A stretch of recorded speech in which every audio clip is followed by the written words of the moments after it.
Bienvenue sur Africa 24 dans cette nouvelle édition du Non-Stop Info. Voici les titres. Mise en place d'une application visant à garantir l'intégrité du processus électoral au Bénin. Élaborée par la Commission électorale nationale autonome, elle permet également une meilleure gestion des candidatures. Politique de rétention menée par les producteurs de cacao en Côte d'Ivoire. Une mesure prise pour bénéficier du différentiel de revenus décents de 400 $ par tonne. Et enfin, l'humour au service de l'assainissement au Burkina Faso. L'humoriste La Jaguar propose des spectacles gratuits à travers le pays en échange de dons de poubelles et de lave-mains. Mais tout d'abord, Faure Gnassingbé reconduit pour un 4e mandat au Togo ce 23 février. Le président a été réélu dès le premier tour en obtenant 72,36% des suffrages. Victoire contestée par son principal adversaire Agbeyome Kodjo, qui dénonce des irrégularités. L'ancien Premier ministre a obtenu 18,37% des voix. Le 3e candidat Jean-Pierre Fabre a quant à lui récolté 4,35% des suffrages. Le taux de participation de ces élections présidentielles est de 76,63%, soit plus élevé qu'en 2015. Au Bénin, les préparatifs des élections communales prévues le 17 mai prochain ont déjà commencé. Pour faciliter la gestion des candidatures, la Sénat, la Commission électorale nationale autonome, a mis en place une application. Elle permet de garantir l'intégrité du processus électoral. Un reportage de notre correspondant Leftionou. L'enregistrement des déclarations de candidature des partis politiques aux élections communales de mai 2020 au Bénin est prévu du 2 au 11 mars 2020 au siège de la Commission électorale nationale autonome Sénat. À quelques jours de cette échéance, l'organe en charge de l'organisation des élections a doté les partis politiques d'une application web dénommée GES Élections. Elle vise le traitement efficace des dossiers de candidature, l'harmonisation de la procédure et la transparence du processus électoral. C'est un outil qui est mis à la disposition des partis politiques pour confectionner leur liste. Donc, dès lors qu'ils l'ont confectionné avec cet outil informatique, ils vont générer sur papier, c'est-à-dire en format hard, en format dur, la déclaration de candidature comportant les 3630 candidats qu'ils viendront déposer à la Sénat. À ces élections, le nombre de postes conseillers communaux et municipaux à pourvoir s'élève à 1815 au plan national.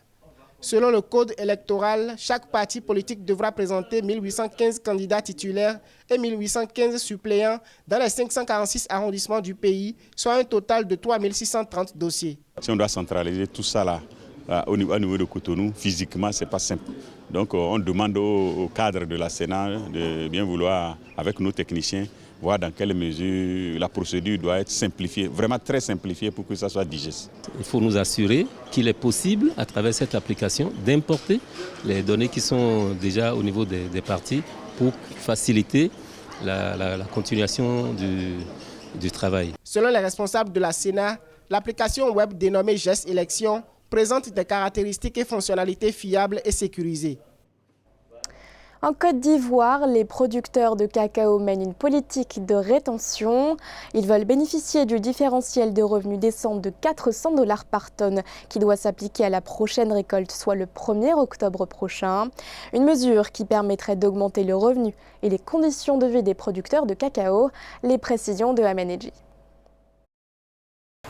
Conscient de la perspective des 400 $ de différentiel de revenus décents qui doit s'appliquer pour la première fois au démarrage de la campagne cacaoyère, les producteurs ivoiriens attendent le moment venu pour vendre. Cette politique de rétention appliquée pourrait conduire à une baisse du volume des prévisions au cours de la campagne intermédiaire d'avril à septembre 2020, mais devrait leur permettre de bénéficier du mécanisme de soutien aux planteurs ivoiriens. Cela fait quasiment 3 fois dans l'histoire moderne de la Côte d'Ivoire que nous vivons ces problèmes. Déjà en 1987, sous le mandat du président Houphouët-Boigny, en 2004, sous le régime de Laurent Gbagbo et également cette année. Le secteur cacaoyer emploie plus d'1 million de producteurs et fournit un revenu à quasiment à 20% de la population ivoirienne. Mais ces dernières années, ce secteur n'a pas réellement contribué à l'enrichissement du pays. On estime que 54% des producteurs de cacao ivoiriens vivent en dessous de pauvreté. Toutes ces problématiques font qu'aujourd'hui, la filière cacaoyère en Côte d'Ivoire est très vulnérable. La Côte d'Ivoire, qui s'était lancée dans un processus de maintien des cours mondiaux du cacao, se retrouvera en dessous de l'objectif fixé à 2 millions de tonnes d'arrivage de fèves. La détérioration des termes de l'échange imposées par les bailleurs du fonds constituent beaucoup de sujets de préoccupation qui menacent la suivi de cette filière. Il va falloir que les autorités ivoiriennes s'y engagent dans une stratégie sur le moyen et le long terme pour qu'on puisse avoir une richesse inclusive en garantissant un prix minimum des bois champs, en renforçant l'assurance agricole, en permettant également aux paysans ivoiriens d'avoir un salaire minimum par rapport à l'exploitation de cette fève cacaoyère en tant que telle. La Côte d'Ivoire est le premier producteur mondial de fèves de cacao avec 41% de l'offre mondiale. Le niveau de production atteint fait que l'économie cacaoyère fournit environ 40% des recettes d'exportation et contribue pour 10% à la formation du produit intérieur brut. La Bourse des valeurs mobilières de l'Afrique centrale a procédé à sa toute première cotation depuis son installation à Douala. Elle concerne l'emprunt obligataire émis par l'État du Gabon en 2019 et des obligations de la Société africaine forestière et agricole du Cameroun. Organisée le 21 février dernier, la cérémonie s'est déroulée en présence du ministre gabonais de l'économie et des finances, Jean-Marie Oganda. Reportage de notre correspondant Thierry Ndassa. La cérémonie de première cotation à la Bourse des valeurs mobilières de l'Afrique centrale s'est tenue le 21 février au siège de la BVMAC à Douala. Née de la fusion entre la Bourse des valeurs mobilières d'Afrique centrale, basée à Libreville, et la Douala Stock Exchange, basée à Douala, la BVMAC, dans sa nouvelle configuration, se donne pour vocation majeure d'unifier le marché financier de la sous-région Afrique centrale. Elle vient d'inscrire à sa cote 2 emprunts obligataires émis au cours de l'année 2019, notamment l'emprunt obligataire gabonais 2019-2024, assorti d'un taux d'intérêt de 6,25%. La cérémonie de ce matin, dans cette belle ville de Douala, et je constate la chaleur, elle est vraiment belle, est une étape importante dans la mise en œuvre de la décision des chefs d'État de la CEMAC pour l'unification du marché financier de l'Afrique centrale. C'est là une réforme majeure qui montre bien que lorsque nous décidons de nous mettre ensemble, nous pouvons faire des bonnes choses et des grandes choses. Pour optimiser sa performance, la BVMAC envisage de s'appuyer sur la promotion du marché financier, le développement et la vulgarisation de la culture boursière. La Bourse des valeurs mobilières de l'Afrique centrale devient un marché de capitaux commun et unique aux 6 États de la zone CEMAC, avec un capital social de près de 7 milliards de francs CFA, réparti à 47,15% entre les entreprises publiques et 52,85% entre des entreprises privées. Donc la décision a été prise et il a fallu beaucoup de temps, environ 8 mois, pour que nous arrivions à mettre en place une bourse unifiée de l'Afrique centrale. Et c'est la BVMAC dans laquelle vous vous trouvez aujourd'hui. La méthode de cotation utilisée est le fixing, une méthode de fixation du prix par rencontre, de l'offre et de la demande sur les marchés financiers. La bourse sous-régionale a adopté le système de cotation NSC V900, l'un des systèmes boursiers les plus modernes et sophistiqués, utilisés par de nombreux marchés développés. Au Zimbabwe, le gouvernement a adressé un ultimatum aux compagnies minières. Elles ont jusqu'au 20 avril 2020 pour payer le renouvellement annuel de leurs titres. En cas d'impayé, les détenteurs de ces concessions perdront leur licence. Une situation difficile pour les compagnies minières qui continuent de subir les conséquences d'une interminable crise économique. Les précisions de Victoria Sedji. Au Zimbabwe, plusieurs compagnies minières devraient fermer d'ici fin avril 2020. Le gouvernement menace de leur retirer leur permis d'exploitation si elles ne s'acquittent pas des redevances annuelles impayées. Selon Monica Musvangwa, la ministre de l'Information, le total impayé de ces compagnies s'élève à 11 millions de dollars américains. Nous sommes en début d'année et l'État, par rapport à tous ses besoins, vous savez très bien que l'économie du Zimbabwe souffre énormément. Il faut réhabiliter les infrastructures de transport et plein d'autres infrastructures qui nécessitent beaucoup d'argent. Donc ce n'est que maintenant, à mon sens, que l'État peut relancer déjà. Quitte à ce qu'au bout du premier semestre maintenant, les gens se sont acquittés de la moitié, pourquoi pas des 3/4, donc 75% du montant de redevance qu'ils devraient donner à l'État pour l'exercice 2020. Les opérations minières sont au ralenti depuis plusieurs mois à la suite d'une longue série de délestages. Les importations d'électricité ont entraîné une hausse des tarifs de 320%, difficile à assumer par les entreprises. Si le problème n'est donc pas résolu dans les meilleurs délais, il est de fortes chances que ces compagnies minières continuent justement à faire face à la cherté de ce principal facteur de production qui est l'énergie hydroélectrique qui généralement leur est mise à la disposition du gouvernement par une facturation symbolique. Partagé entre crise de liquidité, crise alimentaire et défis énergétiques, le Zimbabwe traverse depuis 3 ans une crise économique sans précédent. Ces pénuries ont profondément affecté l'exploitation minière et le tourisme. D'après la Banque africaine de développement, les mauvaises performances dans ces secteurs ont entraîné en 2019 un repli de 12,8% du produit intérieur brut. Seulement 5 pays africains disposent du potentiel nécessaire pour faire face à la 4e révolution industrielle. C'est ce que révèle le rapport de la Banque africaine de développement présenté ce 19 février dernier à Abidjan. Même si le continent africain utilise un bon nombre de technologies propres à cette révolution, comme l'intelligence artificielle ou l'impression 3D, les défis restent nombreux, dans le domaine de l'agriculture notamment, ou encore dans celui de l'éducation. L'analyse de Philomentine.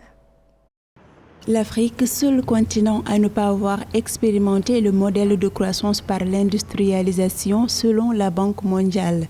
Néanmoins, quelques rares pays d'Afrique ont adopté ce type d'expansion rapide. La BAD, Banque africaine de développement, indique que seulement l'île Maurice, l'Afrique du Sud, la Tunisie, le Ghana et le Botswana disposent du potentiel nécessaire pour faire face aux défis de la 4e révolution industrielle. Il faut regarder les critères par lesquels la Banque africaine de développement est passée pour choisir les pays pour la 4e révolution industrielle. Parce que partout en Afrique, il y a un énorme développement des potentialités de l'industrie 4.0. Je pense qu'on pourrait aussi mettre dans la boucle des pays tels que le Rwanda, le Maroc. Ainsi, ces 5 pays africains abritent de certaines conditions favorables au développement de la 4e révolution industrielle.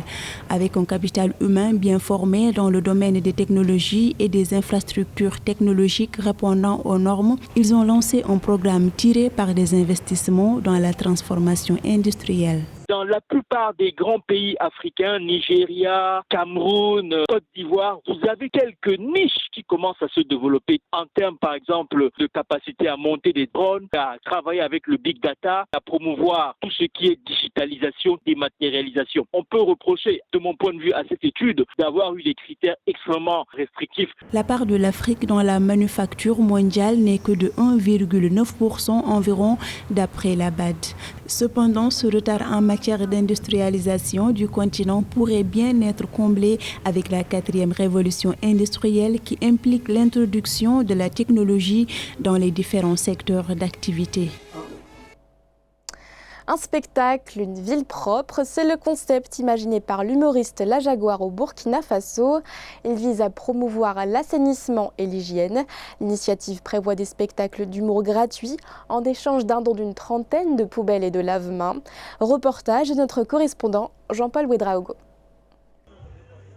Un spectacle, une ville propre, c'est ce concept assez original lancé en décembre 2019 par l'humoriste burkinabé Sévérin Améogo alias La Jaguar. Une initiative culturelle au travers de laquelle l'artiste a entrepris d'offrir à titre gracieux des poubelles et des lave-mains à des écoles et institutions du pays. L'opération entend toucher entre autres 100 universités publiques et instituts privés et une cinquantaine d'écoles primaires à travers le pays. Jugée salutaire par l'opinion, elle suscite un réel engouement auprès des bénéficiaires.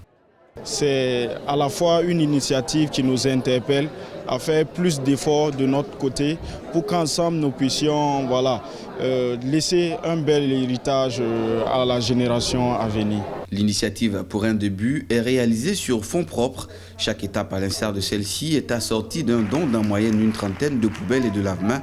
Au total, 25 millions de poubelles et 10 millions de lave-mains seront distribués dans le cadre de ce concept. Et je pense que c'est notre responsabilité de montrer au monde extérieur que nous avons aussi notre potentiel avec notre culture.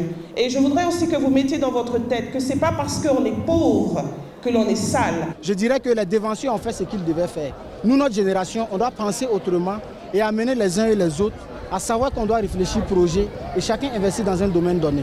Je pense qu'en 2 ans, le Burkina va avancer. Le concept s'étendra sur une période de 10 ans avec l'ambition de mobiliser à terme un budget total de 17 milliards de francs CFA, soit 1,7 milliard l'an. Il verra dans son second volet la mise en place prochaine d'une brigade verte de 25 unités en raison de 60 personnes par unité et l'installation à l'orée 2021 d'une usine de recyclage des déchets recueillis dans ces poubelles.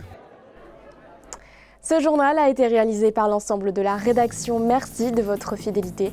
L'actualité continue sur Africa 24.